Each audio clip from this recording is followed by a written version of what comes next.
बाबा तेरा बनने में सुख मिलता इलाही है, सुख मिलता इलाही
ओम शांति।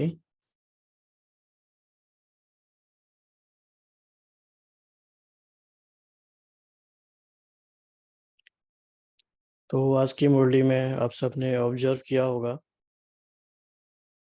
कि बाबा ने बहुत सारे प्रश्न पूछे हैं, राइट। तो सभी के पास डायरी एंड पेन है अभी? कुछ एक्टिविटी की जाए? All right. तो बिना मुरली में देखे आप कोशिश कीजिए कि आज की मुरली से कितने प्रश्न हम रिकॉल कर सकते हैं और डायरी में लिख सकते हैं। आज बाबा ने क्या क्या पूछा है, एटलीस्ट 5 क्वेश्चंस हम रिकॉल करें तो अच्छा है। और जैसे ही आपके 5 क्वेश्चंस हो जाएं आप चैट में लिख सकते हैं डन, राइट।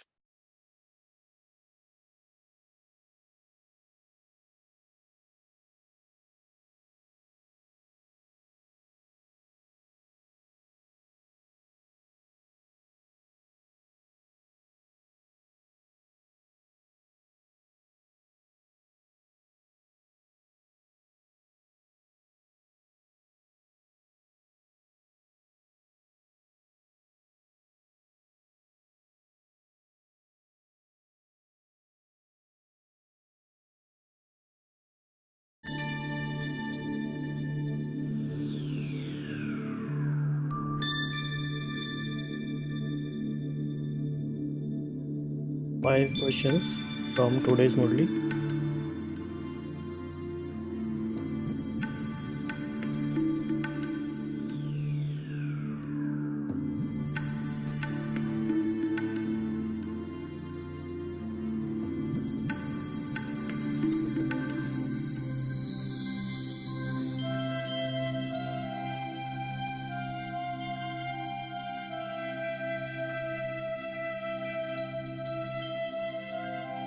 डायरी में लिखना है सभी को।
हाँ जी, तो आप में से कई लोगों ने लिख लिए हैं। हैंड रेज करेंगे किन किन ने लिखे हैं?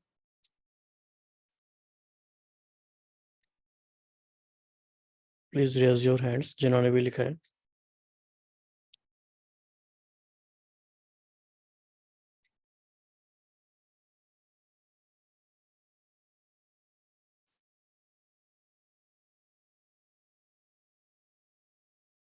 ओके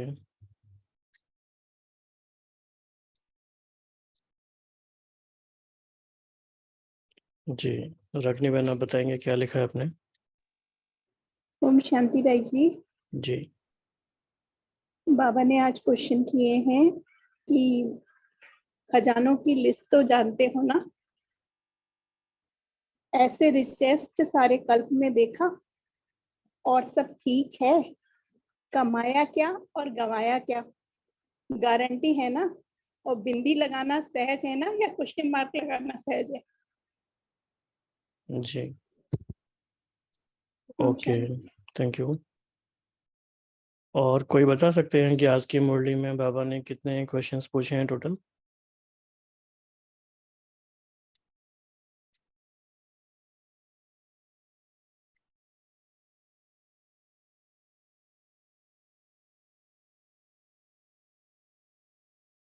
चैट बॉक्स में बता सकते हैं टोटल कितने क्वेश्चंस होंगे अप्रोक्सीमेटली?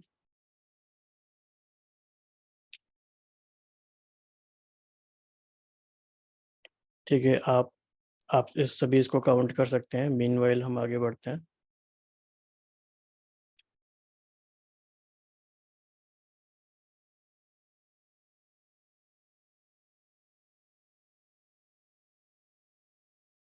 तो आज की मुरली में बाबा ने काफ़ी इम्पोर्टेंट कीवर्ड्स यूज़ किए हैं और देखते हैं किस कॉन्टेक्स्ट में बाबा ने यूज़ किए हैं और उनका क्या मीनिंग है। बाबा ने कहा कि आप बच्चे हाईएस्ट और रिचेस्ट हो, not only in this world but in the whole कल्प। पूरे ही कल्प में रिचेस्ट हो। तो जैसे ही ये सुना तो आपके मन में क्या आया, कोई शेयर करना चाहेंगे in very short? Okay, 63 questions. Thank you. हाँ जी, रिचेस्ट इन द कल्प। ओम शांति। हाँ जी, बाबा हमें सबसे ज्यादा रिक्वेस्ट बना रहे हैं क्योंकि हमारे सबसे पहली बात तो हमें भगवान ही मिल गया, तो सबसे ज्यादा अमीर तो हम इसी बात से हो गए, आपकी भगवान आवाज़ हमें नहीं मिल आई। गया। जी, और दूसरा हम सतयुग में आएंगे और सबसे पहला जन्म हम ही लेंगे, तो इस तरह से हमारे पूरे 84 जन्म मिलेंगे और सतयुग का खजाना पूरा सारा स्वर्ग हमारा ही हो गया, पूरे विश्व के हम मालिक बन गए। सर्वोच्च अथॉरिटी ने हमें सर्वोच्च स्थान दे दिया, पूरे विश्व का ही मालिक बना दिया, तो सबसे ज्यादा रिचेस्ट तो हम ही हैं। ओम शांति।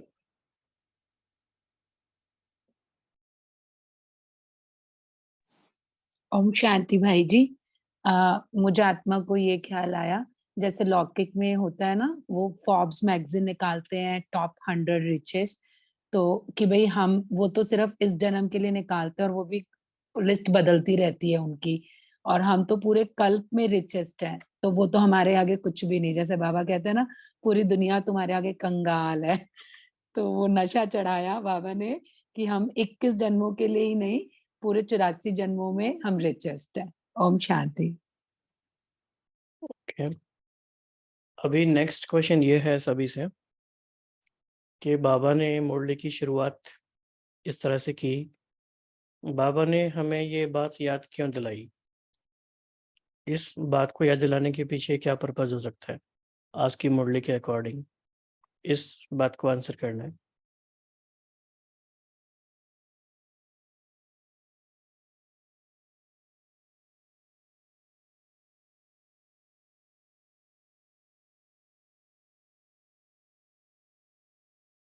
भाई जी, मुझे आपका क्वेश्चन नहीं समझ आया। ओम क्वेश्चन ये शांति है भाई जी।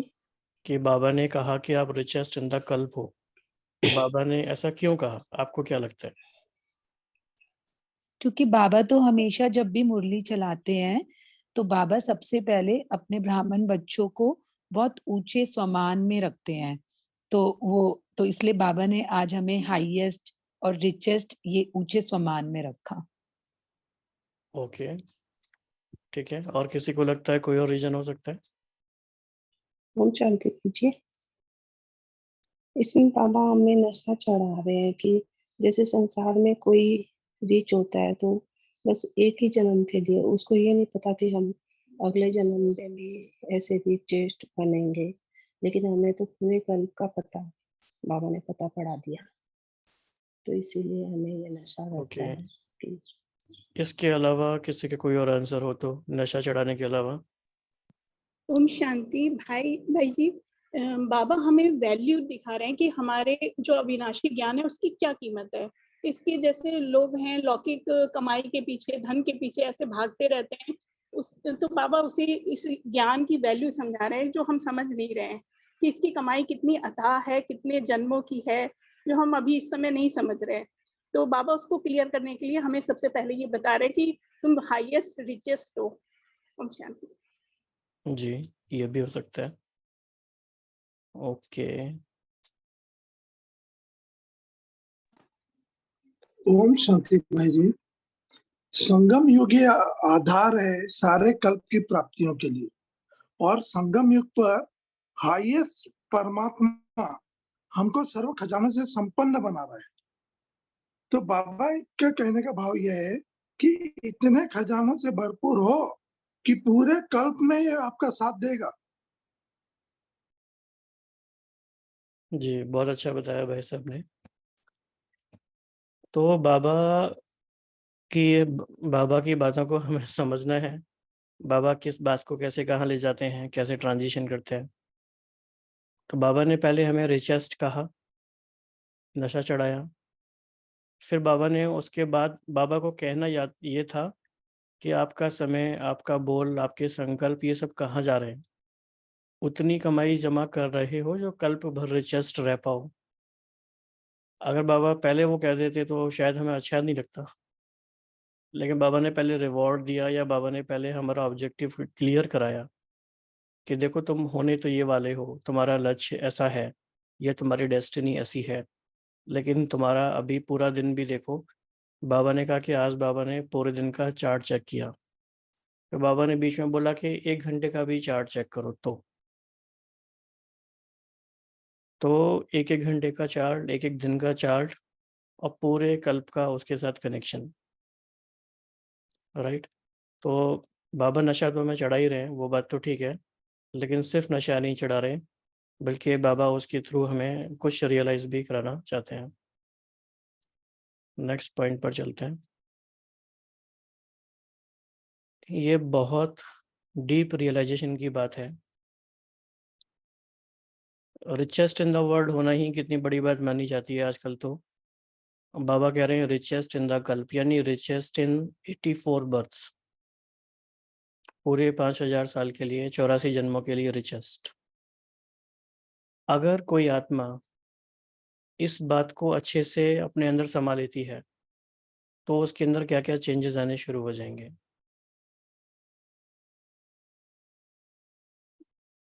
हाँ जी, so you can raise your hands जो भी इसमें शेयर करना चाहते हैं। जैसे ही आत्मा को ये स्मृति आ जाती है कि मैं रिचेस्ट इन द कल्प वाली आत्मा हूँ, तो क्या क्या चेंज होना शुरू हो जाएगा।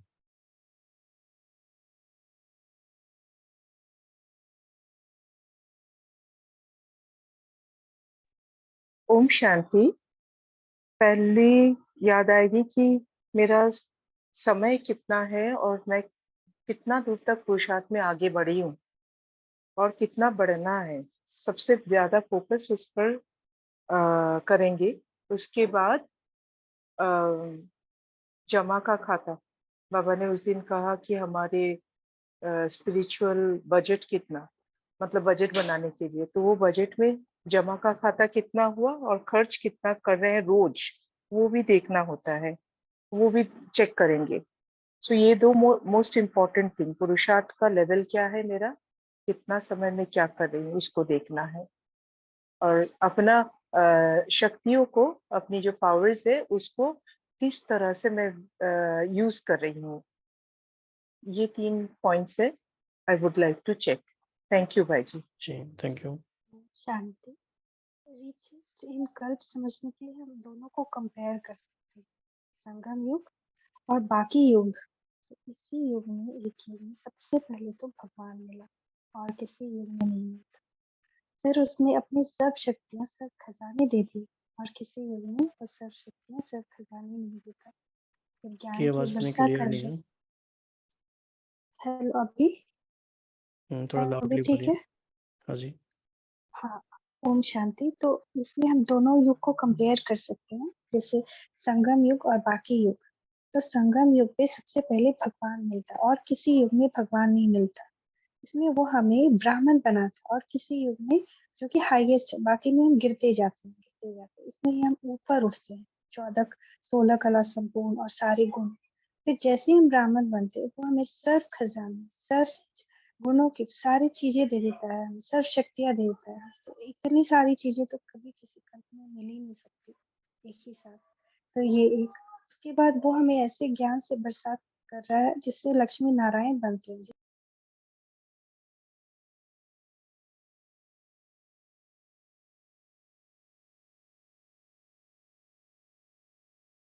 जी,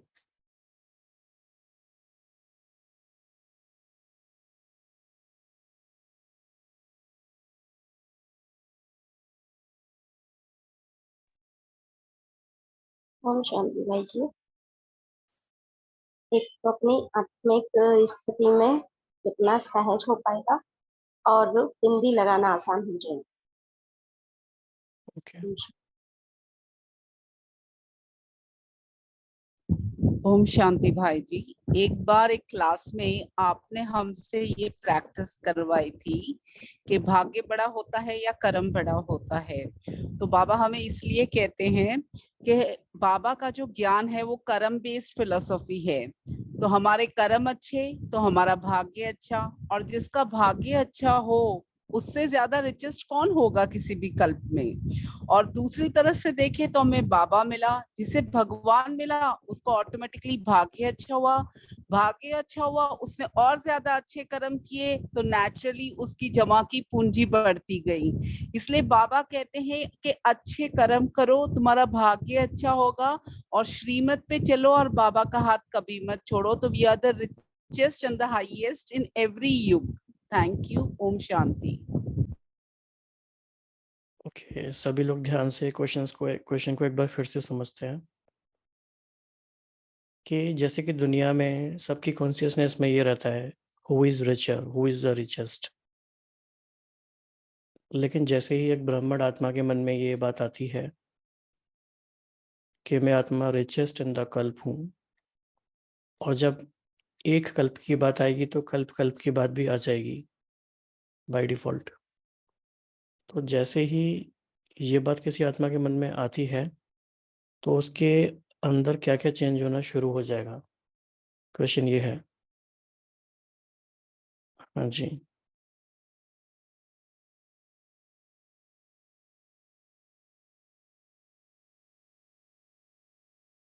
हाँ जी, जिन्होंने हैंड रेज किए हैं बताइए। आशा जी बताएं।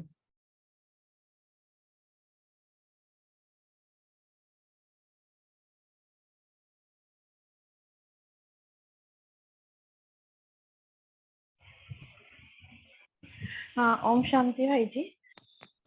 जैसे कि एक धनवान होता है ना, तो वो जब देखता है कि मेरे पास बहुत धन है तो वो यही सोचता है कि मैं इसको कहाँ कहाँ यूज करूँ, कौन कौन सी प्रॉपर्टी खरीदूं, अपने धन को और बढ़ाऊं। तो बाबा कह रहा है, हमको ये स्मृति दिला रहे हैं कि आपके पास बहुत सारा मतलब रिचेस्ट हो आप। तो हम ये सोचेंगे कि जो शक्तियां जो गुण बाबा ने मुझे दिए हैं वो मुझे कहाँ कहाँ यूज करके और बढ़ाने हैं।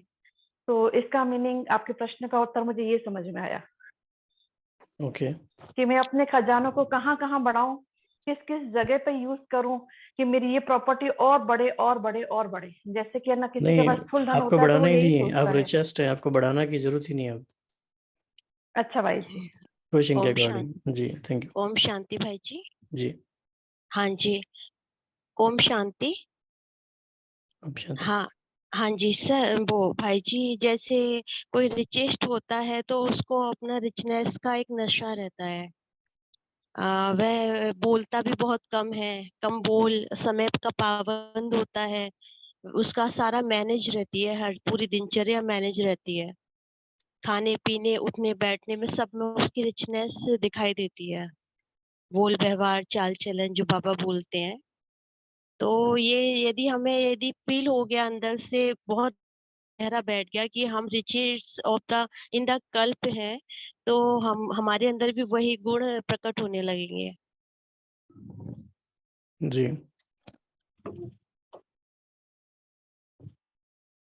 शुक्रिया भाई जी। Thank you.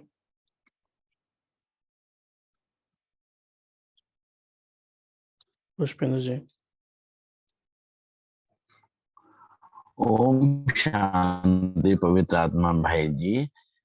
हमें सबसे पहले तो जो हमें रिचेस्ट हम जिस कारण हैं, रिचेस्ट हैं हम अविनाशी धन के कारण और अविनाशी ज्ञान रत्नों के धन के कारण, और तो हमें अविनाशी खुशी प्राप्त होगी, और अविनाशी खुशी प्राप्त होने से तो जो अनुभूतियां होंगी वो वाणी का विषय ही नहीं है। ओम शांति।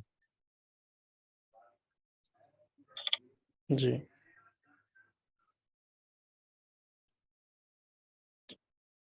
ओम शांति भाई जी। अब शांति। मुझे लगता है कि बाबा ने बोला जो रिचेस्ट के बारे में बोला, जो क्या परिवर्तन होगा, मुझे लगता है कि जो मतलब भरपूर होता है ना, रिचेस्ट मतलब भरपूर, संपूर्ण है, हम भरपूर है। तो हमारे अंदर जो रिचेस्ट का वो मतलब खुशी आएगा, तो हम संस्कार परिवर्तन हो जाएगा, हम नम्रचित बन जाएंगे, क्योंकि मेरे पास तो भरपूर है और देने का मन भी करेगा, जिसका पास मतलब होता है उनको देने का मन होता है। तो हम तो स्थूल दान से भरपूर नहीं है, तो हमको ज्ञान दान करने का मन करेगा। मुझे लगा कि ऐसे ही बाबा ने बोला होगा। ओम शांति भाई जी। ओके, कुछ चैट बॉक्स में रिप्लाई आए, उनको देख लेते हैं। संतुष्ट होंगे, आत्मा will become royal in every way, royalty स्वमान में रहेंगे, सेवा करने का सोचेंगे। कुछ भी पाने के लिए हमें श्रम करना पड़ता है, nothing is free in this world, so we have to plan how best possible way I can achieve my target. To maintain our properties we have to plan. सब कंट्रोल में होगा, लेने से ज़्यादा देने पर अटेंशन जाता जाएगा। जी,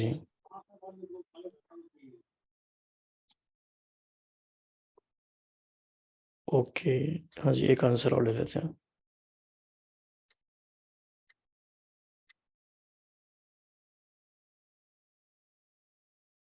हाँ जी, गायत्री मैंने बता सकते हैं।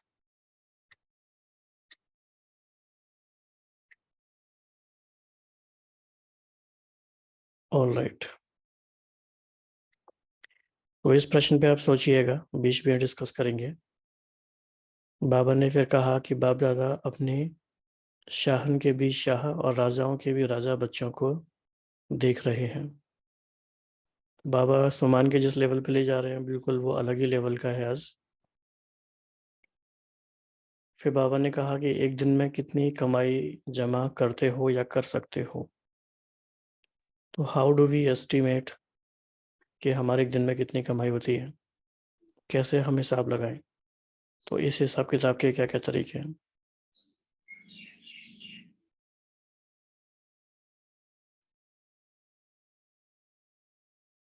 कौन शेयर करना चाहेंगे? एक दिन में कितनी कमाई होती है, कैसे हम हिसाब लगाएं?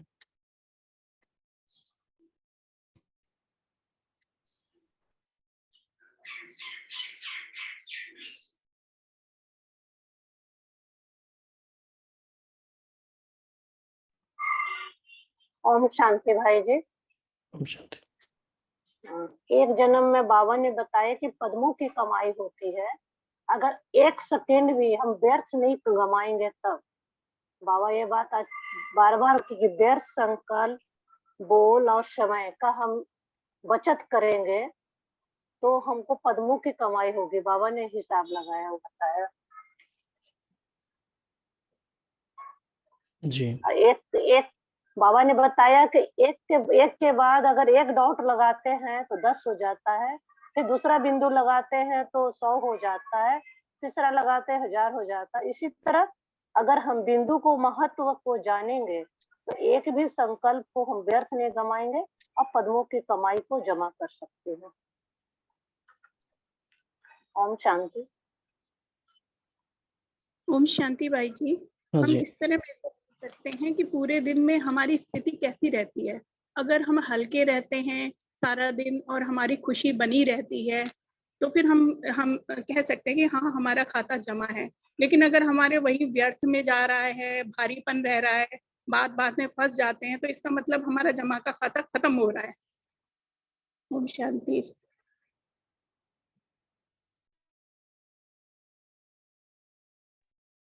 ओम शांति भाई जी। हमें कमाई से ये समझ आ रहा है कि हमारी सारा दिन में सोल पावर कितनी बढ़ी है आज। तो हम सोल पावर को ऐसे चेक कर सकते हैं कि आज हमारे पास जो शक्तियां थी वो हमने कितनी जमा की है, यानी हमने कितना यूटिलाइज किया है। तो बाबा जैसे बोल रहे हैं एनर्जी, समय, जो भी हमारी शक्तियां हैं, हमारी सहन करने की शक्ति, तो इसको हम जितना जितना यूज करते हैं उतना उतना हमारी बचती है और हमारी सोल पावर बढ़ती है। तो आज हमें बाबा के समझाने से ये समझ आ रहा था मुझे। जी,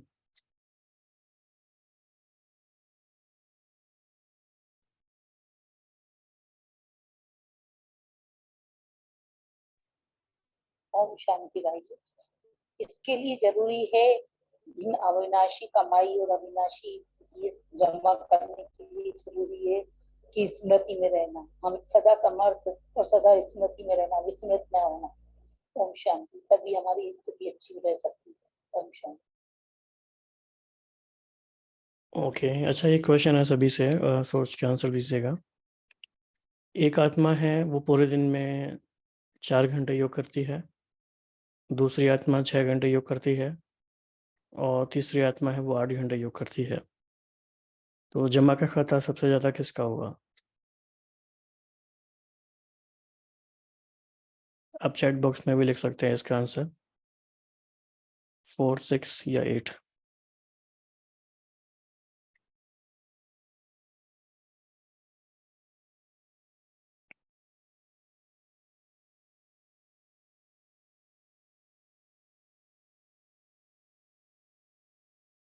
जी, तो इसमें मिक्स आंसर आ रहे हैं। कुछ का कहना है कि जिसने 8 घंटे योग किया है उसका खाता जमा ज़्यादा होगा,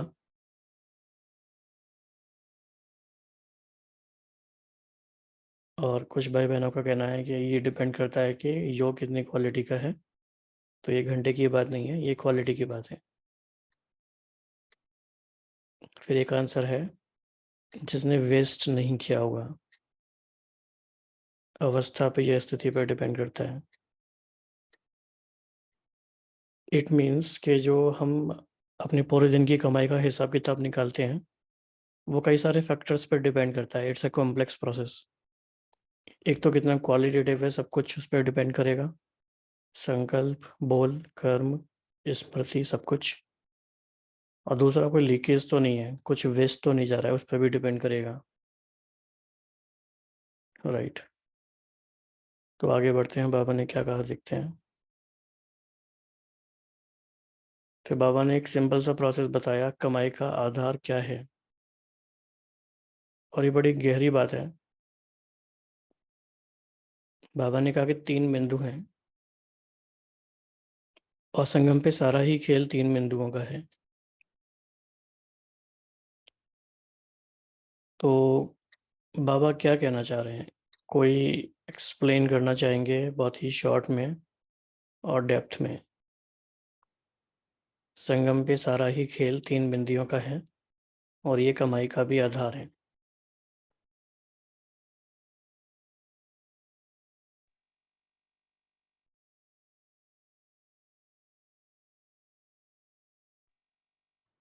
ओम शांति। बाबा कहना चाह रहे हैं कि स्वयं बिंदु बनो, यानी आत्मा बनकर हर बात में बिंदु लगा दो और बिंदु बाप को याद करो। जो भी बीती बात है उसे बिंदु लगाकर बिंदु बाप को याद करो। ओम शांति। ओके, तो अगर हम गहराई में देखें तो सारे ज्ञान का सार है, जो ज्ञान की नवीनता है वो इन तीनों बातों में ही है। आत्मा का जिस तरह से परिचय मिला एक्यूरेटली, बिल्कुल क्लैरिटी से, वो काफ़ी सारी बातों को सॉल्व कर देता है। फिर जो बिंदु परमात्मा है, जो कि सोर्स है सारी कमाई का, उसका परिचय मिला, उसके साथ संबंध का परिचय मिला, उसके साथ प्राप्ति है उसका परिचय मिला। और तीसरा, ड्रामा में जो बिंदु लगाने की बात है, उससे बहुत सारे खजाने हमारे वेस्ट होने से बच जाते हैं।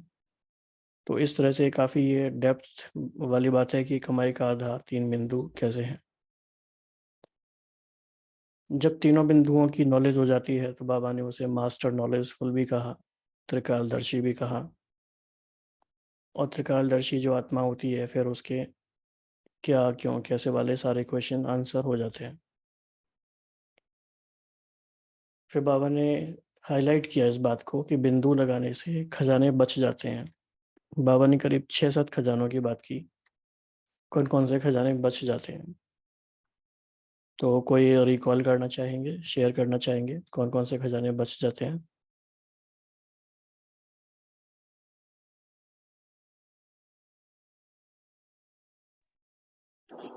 ओम शांति। बाबा ने कहा ज्ञान का खजाना, गुणों का खजाना, शक्तियों का खजाना, समय, संकल्प, श्वास और एनर्जी, ये खजाने बाबा ने कहा जो वेस्ट हो जाते हैं लीकेज से, तो बिंदु लगाने से बच जाते हैं।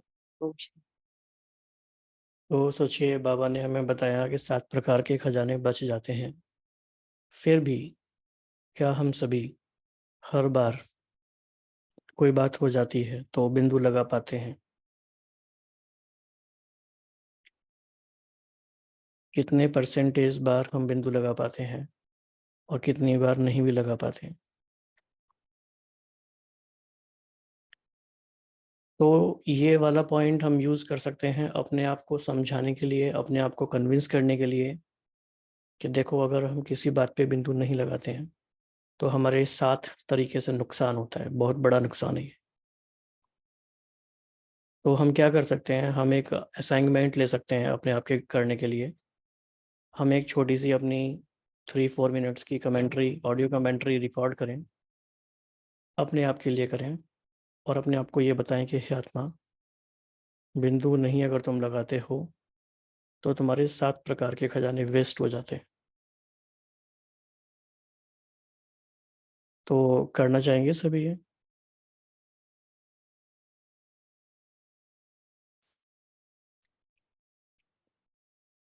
हाँ जी।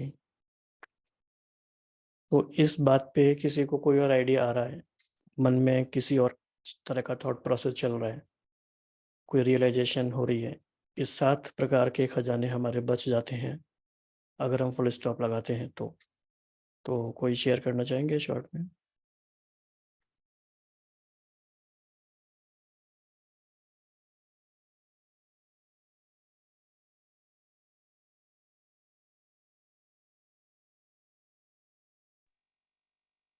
ओम शांति।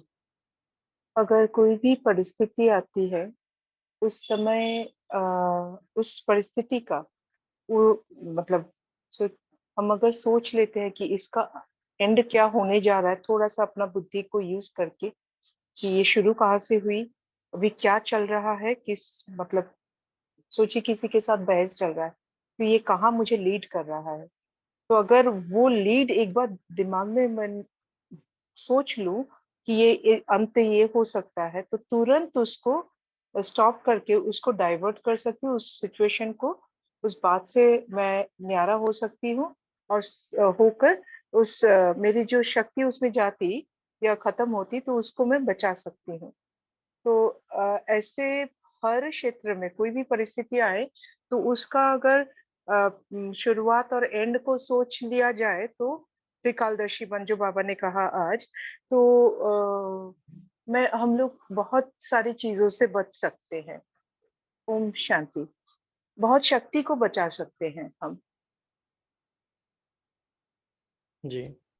किसी का कोई ऐसा एक्सपीरियंस है लेटेस्ट कि हमने फुल स्टॉप लगाया और हमारे बहुत खजाने बहुत ज़बरदस्त तरीके से बच गए?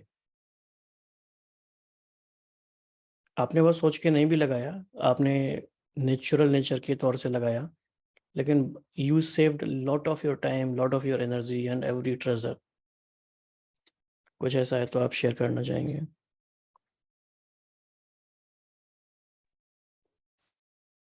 ओम शांति भाई जी। आज ही एक इंसिडेंट हुआ। We had gone out for सेवा।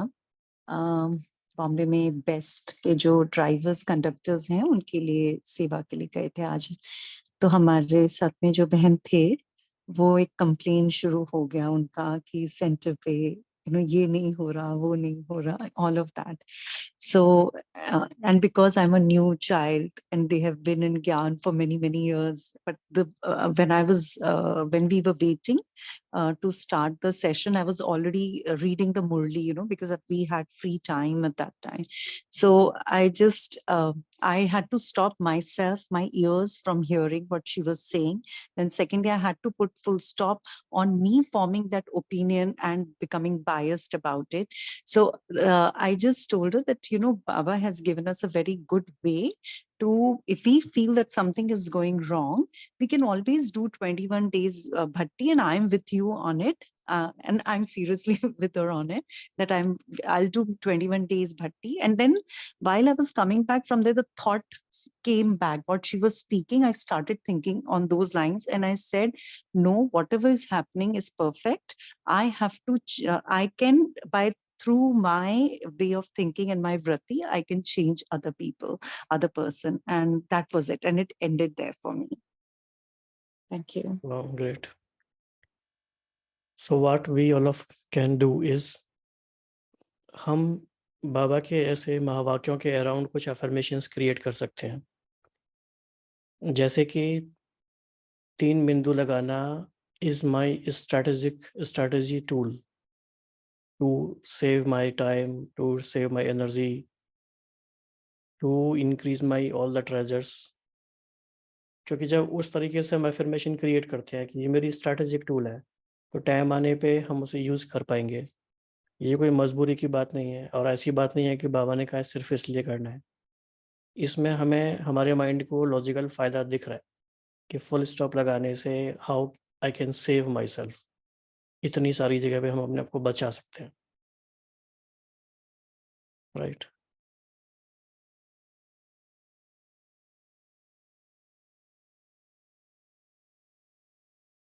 ओके, आगे बढ़ते हैं।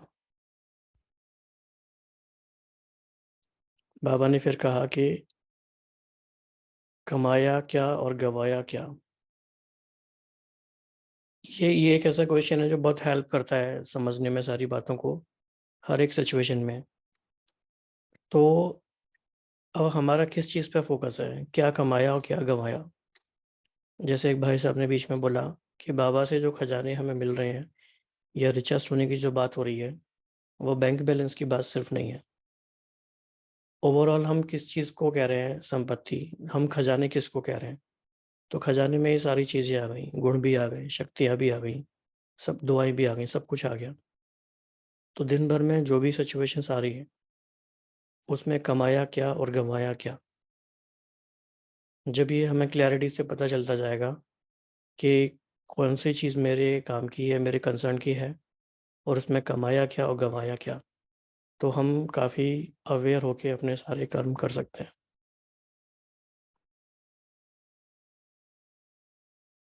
फिर बाबा का एक और ये युक्ति है। बाबा पूछते हैं कि वर्षा तो बहुत काल का चाहिए सबको। जब बहुत काल का वर्षा चाहिए, तो बहुत काल का पुरुषार्थ या बहुत काल की कमाई भी चाहिए, राइट। तो ये बात भी हमें समझनी ज़रूरी है। फिर बाबा ने 2 खजानों पे विशेष ध्यान दिलाया। वैसे तो खजाने बहुत सारे हैं, तो बाबा ने कहा कि समय के खजाने का महत्व जितना समझना चाहिए उतना समझ नहीं रहे हैं। फिर बाबा ने कहा कि एक दिन का भी चार्ट अगर चेक करो तो पता चलेगा कि कितना समय व्यर्थ जाता है। तो समय का जो खजाना है और एक दिन का जो चार्ट है, हम कैसे चेक कर सकते हैं या फिर कैसे करते हैं, कोई शेयर करना चाहेंगे। एक दिन का चार्ट हम कैसे चेक कर सकते हैं, कैसे करते हैं।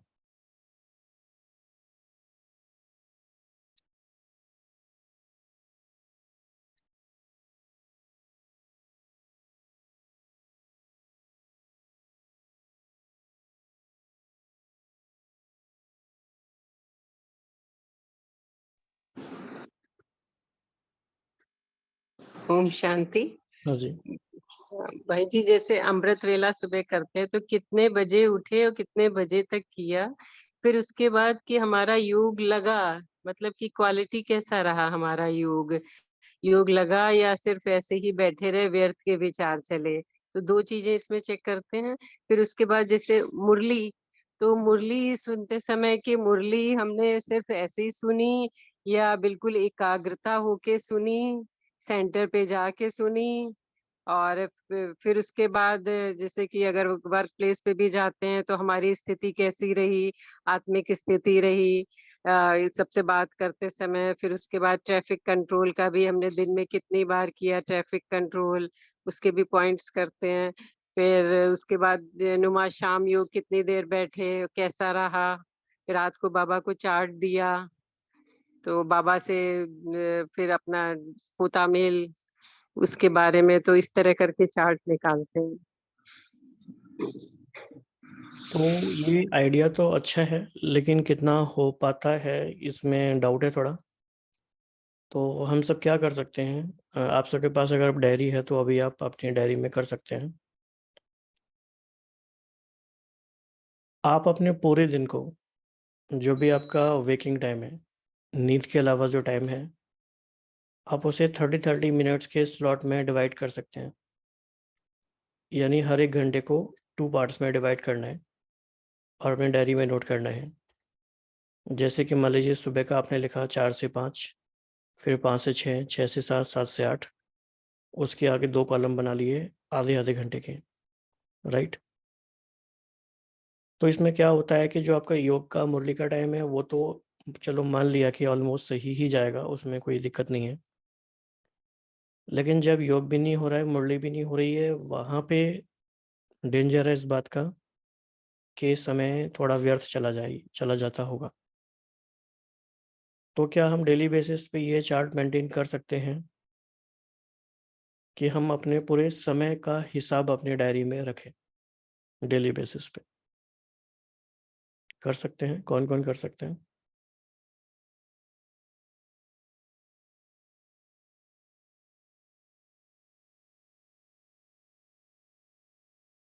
सिंपल तरीका है, 3 कॉलम्स बनाएंगे डायरी में। पहले कॉलम में लिखेंगे टाइम स्लॉट 4 से 5, 5 से 6, 6 से 7, उसके आगे 2 कॉलम्स आधे-आधे घंटे के। उसमें क्या लिखेंगे फिर कि हमने क्या किया उस समय, और परसेंटेज में लिखेंगे कि हमारी स्थिति कैसी थी। ओके, तो जिनको समझ में आया थोड़ा शेयर करेंगे क्या क्या करना है इसमें?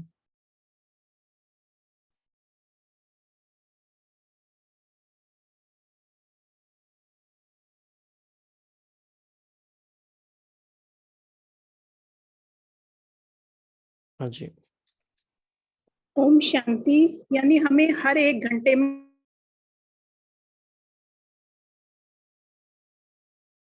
हाँ जी, बोलिए। हर आधे घंटे का हिसाब रखना है कि हमने 2 पार्ट में डिवाइड कर दिया। हाँ जी, हाँ जी। ओम शांति। यस। तो कर पाएंगे कैसे?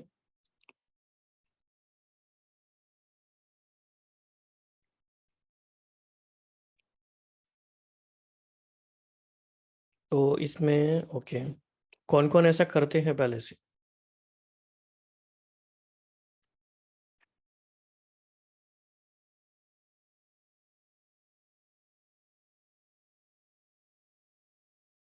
ओके, कोई करते हैं, शेयर करना चाहेंगे? ठीक है, आप ट्राई कीजिएगा, फिर नेक्स्ट टाइम बताइएगा। फिर बाबा ने दूसरी बात देखी कि व्यर्थ बोल में भी समय वेस्ट जाता है। तो दूसरी बात है व्यर्थ बोल में भी।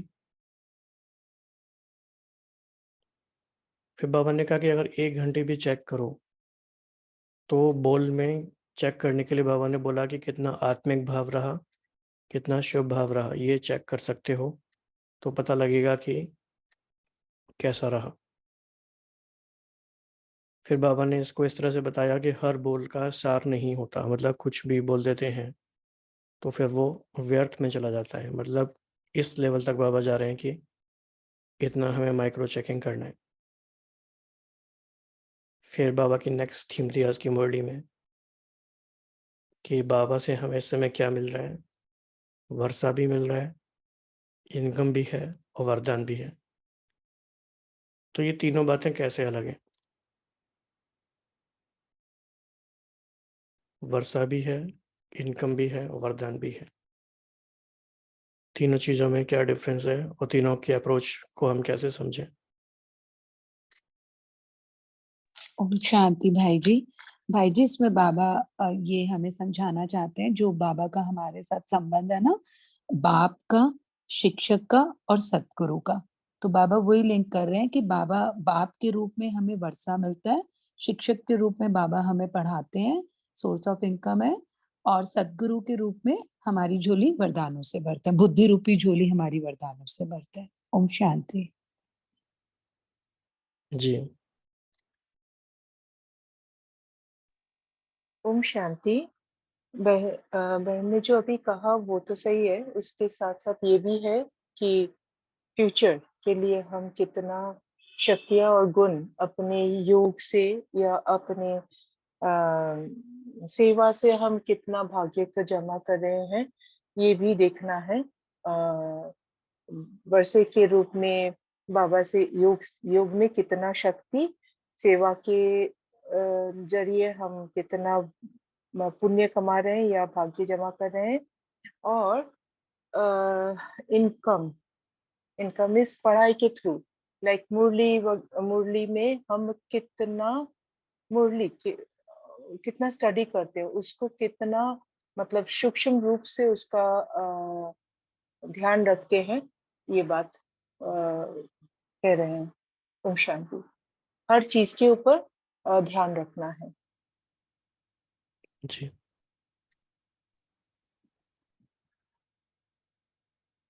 ओम शांति। इस समय बाबा हमें बाप के रूप में वर्षा दे रहे हैं और टीचर के रूप में हमें पढ़ाई के हिसाब से इनकम दे रहे हैं और सदगुरु के हिसाब से हमें वरदान दे रहे हैं।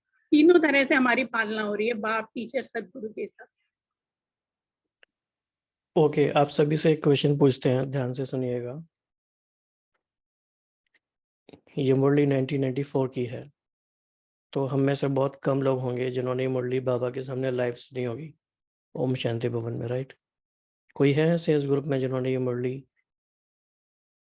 बाबा के सामने बैठ के सुनी थी?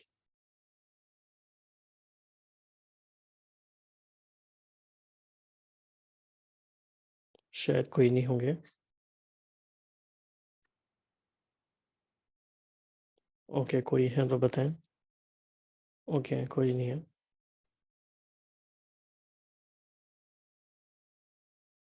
तो अगर हमें मौका मिलता या मौका मिले तो क्या हम चाहेंगे कि बाबा के सामने बैठ के ये मुरली हम सुन पाते? हम सभी चाहेंगे। क्या आपको पता है कि ऐसा एक मौका हमारे पास है अभी भी? कैसे है?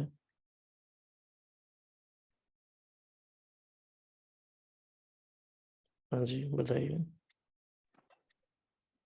ओम शांति भाई जी। अभी भी बाबा ने जो 94 की मुरली चलाई थी गुलजार दादी के मुख द्वारा, वो अभी भी हम डायरेक्ट सुन सकते हैं और उसको अनुभूति भी कर सकते हैं। जी, बहुत ही अच्छा। ओम शांति। तो आप में से कुछ भाई बहनों को शायद ना पता हो, लेकिन ये जो अव्यक्त मुरलियाँ हम हर संडे को पढ़ रहे हैं, इनका ओरिजिनल वीडियो यूट्यूब पर अवेलेबल है, अव्यक्त मुरली के चैनल पर। और बाबा का 94 का जो ओरिजिनल वीडियो है, वो जब हम सुनते हैं और बाबा जिस तरीके से, जिस फ्लो में चीज़ों को बताते हैं, वो सुनने का इम्पैक्ट और इस तरह से सुनने का या मुरली पढ़ने का इम्पैक्ट, उसमें बहुत बहुत ज़्यादा डिफरेंस है। तो किसी ने ये वीडियो देखा है आजकल में, आज की मुरली का ओरिजिनल वीडियो? अगर देखा है तो कुछ अपना अनुभव शेयर करें। ओम शांति भाई जी। ये मैंने बहुत पहले बाप दादा उनकी लाइव वीडियो देखी थी।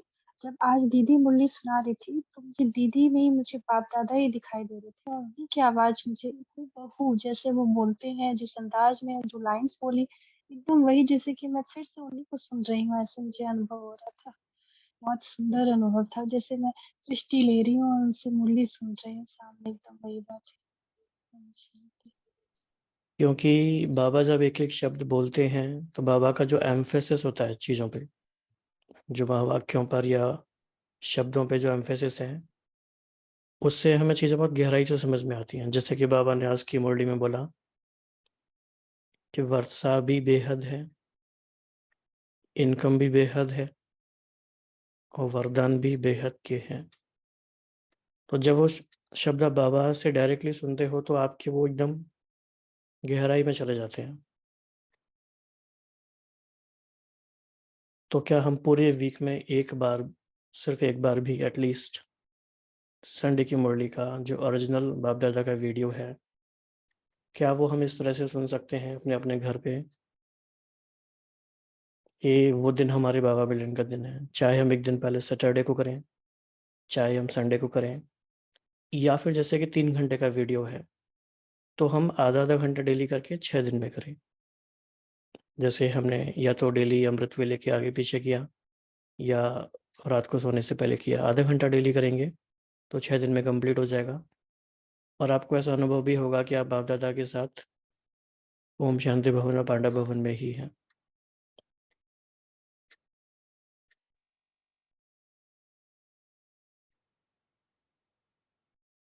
तो कौन कौन ये एक्सपीरियंस करना चाहेगा?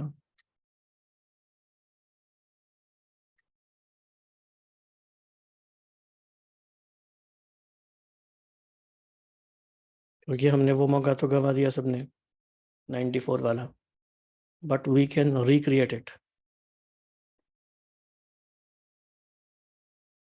और हम अपने आप से पूछें कि पूरे वीक में जो हमें 168 आवर्स मिलते हैं, लगभग 170 घंटे के करीब, क्या उसमें से हम 3 घंटे सिर्फ ऐसे निकाल सकते हैं जिसमें हम भगवान के साथ का बहुत नज़दीकी से अनुभव करें?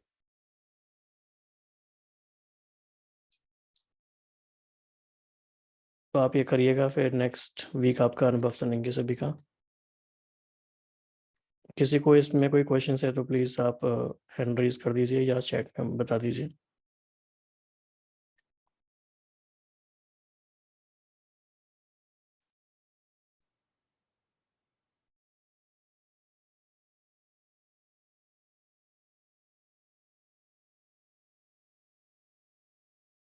जी, कोई क्वेश्चन आपका? क्वेश्चन नहीं भाई जी, आज का जो मुरली चली थी तो वो बाबा के मुख से ही सुना, और वो कहीं से मिला था मुझे कोई ग्रुप में। तो इतना एक एक शब्द हम लोग जब मुरली पढ़ते हैं इतना जल्दी जल्दी पढ़ लेते हैं, वो अंदर सेटिंग नहीं होता समटाइम्स, ठीक है, लेकिन हर एक शब्द जैसे कि तीर की तरह लग रहा था, ऐसा महसूस हुआ। बहुत अच्छी फीलिंग, और हर एक बात का उत्तर मैं मन ही मन बाबा को देते जा रही थी। ये और एक एक्सपीरियंस हुआ कि हाँ या ना में, नहीं बाबा नहीं ये नहीं करती हूँ मैं, ये मुझसे गलती हुई। तो अपने आप एक रियलाइजेशन होती है, वो रियलाइजेशन की बहुत जरूरत है। सामने से सुनने से वो एक चीज अपने आप में डेवलप होती है। बहुत सुंदर फीलिंग। थैंक यू बाबा। तो बहुत इम्पोर्टेंट बात शेयर की बहन ने कि हमें समझना है कि वो क्यों इम्पोर्टेंट है प्रोसेस। क्योंकि बाबा जब अव्यक्त मुरली बोल रहे हैं तो बीच बीच में काफ़ी पॉज मिलता है हमें। तो बाबा ने कोई हमें क्वेश्चन पूछा तो हमें उसका सोचने का टाइम मिलता है। बाबा ने कोई हमें स्वमान दिया तो उसको एक्सपीरियंस करने का टाइम मिलता है। तो कई बार वो जल्दी जल्दी में मुरली रीडिंग से या क्लास में भी नहीं हो पाता, क्योंकि जिस मुरली के लिए बाबा ने 3 घंटे लिए वही मुरली हमने 40 मिनट में सुनी, तो ऑब्वियसली हमने उसको बहुत कम टाइम दिया, प्रोसेसिंग का टाइम दिया ही नहीं। बट बाबा इंश्योर करते हैं कि सुनते सुनते ही प्रोसेसिंग भी होती जा रही है। और फिर कुछ बातें उसमें ऐसी होती हैं जो आपके दिलो दिमाग पे ऐसी छप जाती हैं जो पूरे दिन भर आपको नशे में रखेंगी ही रखेंगी, वो आपको याद रहेगा ही रहेगा। राइट। फिर बाबा ने पूछा आज की मुरली में, कभी सोचा था कि, क्या सोचा था कि?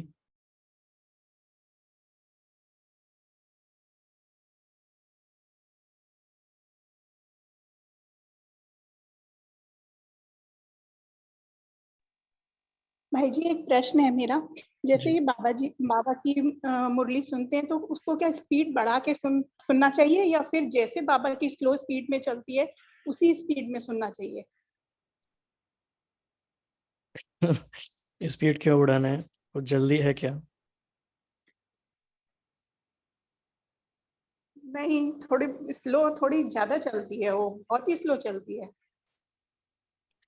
तो वो तो अच्छा है, योग करने का मौका है हमारे पास उस टाइम। बाबा को हम देखते रहें, निहारते रहें। ये दिन कब आएंगे फिर? ठीक है पूरे भाई कल जी। में यही तो टाइम मिला है। जी।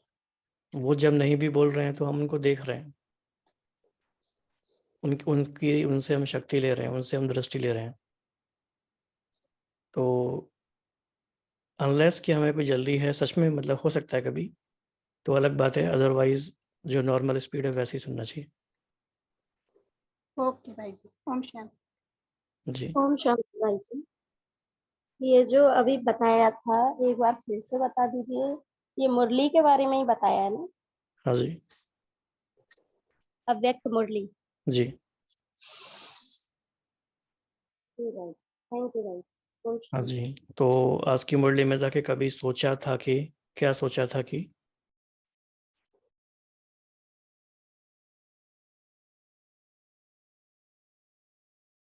कौन बताएंगे? कभी सोचा था कि क्या? आज की मुरली से है। ओम शांति भाई जी। भगवान हमें पढ़ाएंगे, क्या सोचा था कि भगवान हमें पढ़ाएंगे या वो भी भगवान रोज। से हम पढ़ेंगे।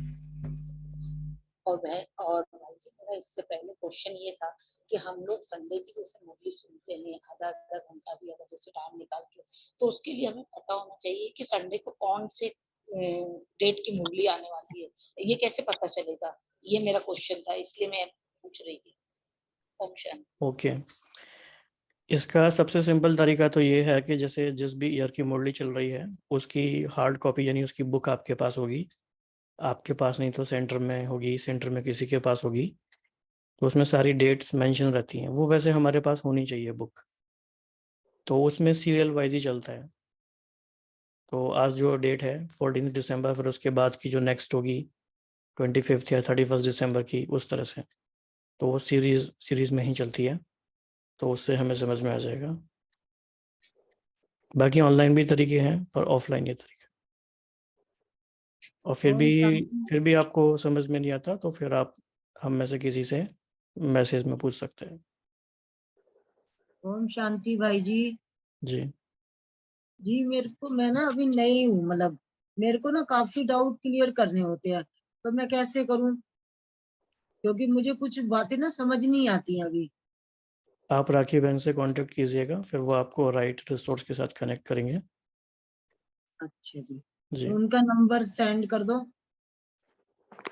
हाँ जी, राखी बहन अभी मैसेज में शेयर करते हैं चैट।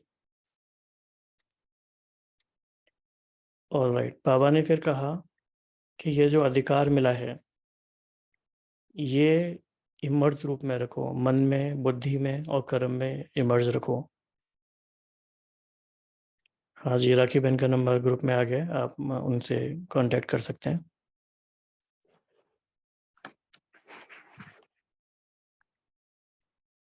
तो बाबा ने कहा कि मन में, बुद्धि में और कर्म में इमर्ज रूप में रखो कि आपका अधिकार है, अधिकार की स्मृति में आप रहें। फिर बाबा ने आगे कहा, फिर बाबा विनाश वाले टॉपिक पे या प्रकृति वाले टॉपिक पर आते हैं कि बाबा कह रहे हैं कि बाप को क्या देरी लगेगी, प्रकृति को ऑर्डर कर सकते हैं, प्रकृति भी तैयार है। लेकिन अगर इस घड़ी भी महाविनाश हो जाए, तो बाबा ने ये वाली जो महावाक्य कहा, ये हमें बाबा ने क्या समझाने के लिए बोला? अगर इस घड़ी भी महाविनाश हो जाए तो हमारी स्थिति क्या होगी, हमारी प्रारब्ध क्या होगी, और हम किस स्थिति में कहाँ पहुंचेंगे, वो हम चेक कर सकते हैं। तो ये भी एक तरीका है। फिर बाबा ने काफ़ी इंपॉर्टेंट बात कही कि ये गायन है कि ब्रह्मा ने संकल्प से सृष्टि रची, तो क्या ब्रह्मा के संकल्प से विनाश नहीं हो सकता? तो ये इस तरह के महावाक्य हैं जिनकी इंटरप्रिटेशन हर एक आत्मा हो सकता है अलग अलग तरीके से करे, लेकिन आपको बाबा के महावाक्यों पे गौर तो करना ही चाहिए।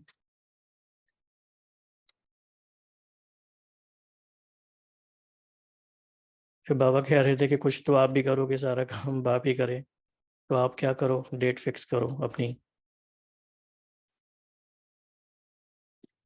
फिर बाबा ने एक बहुत ही अच्छी बात हमें समझाई, एक सीखने वाली बात है बाबा से ये। बाबा ने एक टर्म यूज़ किया, मौसम की मिठाई। तो कोई बता सकते हैं बाबा ने किस कॉन्टेक्स्ट में यूज़ किया? मौसम की मिठाई मतलब क्या?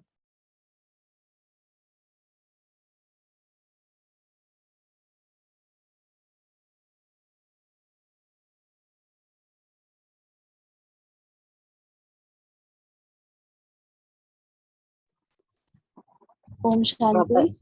हाँ जी। बाबा यहाँ पे वही एक्सेप्टेंस लेवल को जैसे बढ़ाने के लिए सदैव बोलते हैं कि अपना हर चीज को एक्सेप्ट करना आना चाहिए। अब मौसम अगर सर्दी का है तो सर्दी तो होगी ही, तो उसको एक्सेप्ट करना है और मिठाई की तरह एक्सेप्ट करना है। जैसे मीठा टोली खाते हैं, खुश होते हैं, तो ठंडी को भी लेके खुश हो जाओ। बाबा उस वे से एक्सेप्ट करना सिखा रहे हैं। ओम शांति।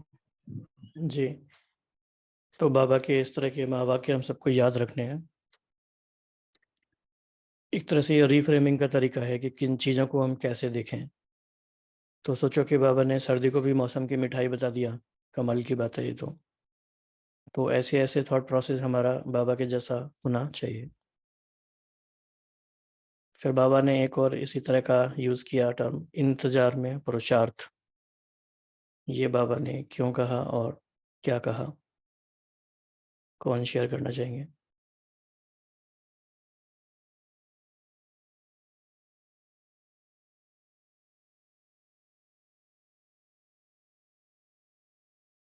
तो बाबा बता रहे थे कि एक साल में एक बार मधुबन जाते हैं, फिर रहता है कि अगले साल जाएंगे, इंतज़ार करते रहते हैं, इंतज़ाम भी करते हैं। बाबा कह रहे थे कि इंतज़ार में तो पुरुषार्थ और ही अच्छा होता है। तो ये भी एक तरीका है समझने का। फिर बाबा ने ये भी कहा कि ड्रामा में ये जो विधि बनी गई बहुत ही फ़ायदे की और कल्याणकारी विधि है। और बाबा फिर दादियों से मिलन के समय कहते हैं कि संगम युग पे है ही क्या, मेला और खेला। तो ये बहुत ही रमणीक शब्द हैं ज्ञान के सागर के। जैसे जैसे वो बुद्धि में समाते जाते हैं तो बुद्धि बहुत शांत, एकाग्र होती जाती है।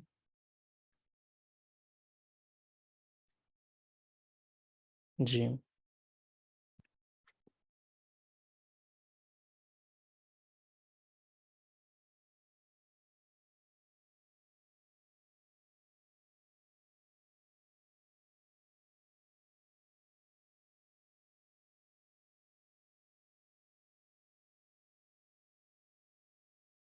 तो अभी आज थर्ड संडे है। श्रीकांत भाई जी योग कराएंगे बेंगलोर भट्टी से, वो भी हम सब लाभ उठाएंगे। तो अपने आप को हम योग के लिए आज की मुरली के आधार पर तैयार करें। ये सारे पॉइंट्स जो हमारे सामने हैं अपनी मन बुद्धि में समाते रहें और योग की तरफ चलते हैं।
मांग रहे थे दर दर भटके, मिलता कहीं था प्यार नहीं।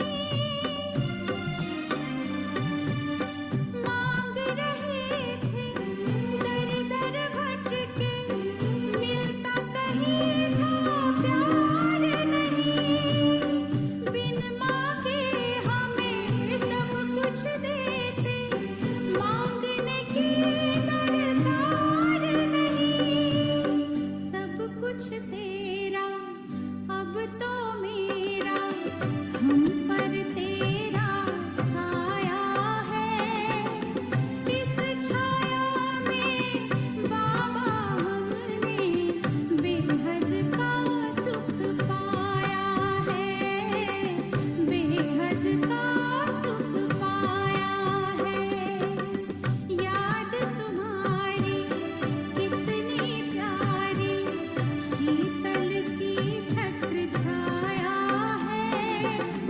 इस छाया में बाबा हमने बेहद का सुख पाया है, बेहद का सुख पाया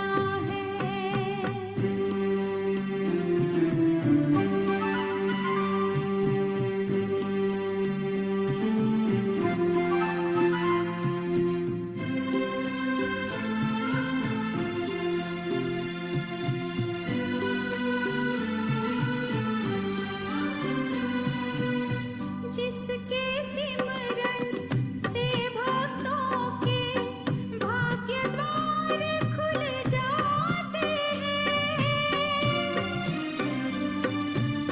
जिसके सिमरन से भक्तों के भाग्य द्वार खुल जाते हैं। एक झलक के दर्शन से ही मन चाहे फल पाते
है।